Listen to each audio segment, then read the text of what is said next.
খেৰণীবাহী ৰাইজ আমি সকলোৱে আহিছোঁ। আহি যি ল'ৰা যিগৰাকী যুৱক সেইদিনাখন হিংসাত্মক ঘটনাত মৃত্যুবৰণ কৰিলে, একচুৱেলি তেওঁ ঘৰটো জ্বলাই দিলে আৰু জ্বলাই দিওঁতে সেই ল'ৰাজনৰো মানে যুৱকজনৰো মৃত্যু হ'ল কৰোণভাৱে। আজি আমি সকলো খেৰণীবাহী ৰাইজ ইয়াতে আহিছোঁ। আহি আমি প্ৰশাসন আৰু ৰাইজ মিলি তেওঁ ক্ৰিমেশ্যনটো কৰিলোঁ, তেওঁ মানে যি অন্তিম সংস্কাৰ সেইটো কৰিলোঁ।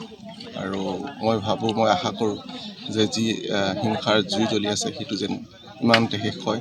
আগৰ নিচিনা সকলোৱে যেন ককাই ভাই নিচিনা বসবাস কৰিবলৈ আকৌ আৰম্ভ কৰে, মই তাকে আশা কৰিছোঁ। পৰিস্থিতি বৰ্তমান কেনেকৈ আছে ছাৰ? পৰিস্থিতি কণ্ট্ৰলত আছে আৰু লাহে লাহে ইম্প্ৰুভ হৈ আছে। আমাৰ DGP ছাৰ ইয়াতে কেম্প কৰিছে, এডিশ্যনেল CS ছাৰ ইয়াতে আছে। তো আমি সকলো আমাৰ IGP ছাৰ মানে সকলো আছে।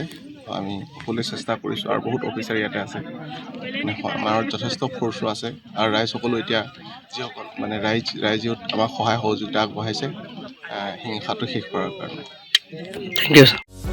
যিকোনো খবৰৰ বাবে যোগাযোগ কৰক আমাৰ এই নম্বৰত 9181 307 221।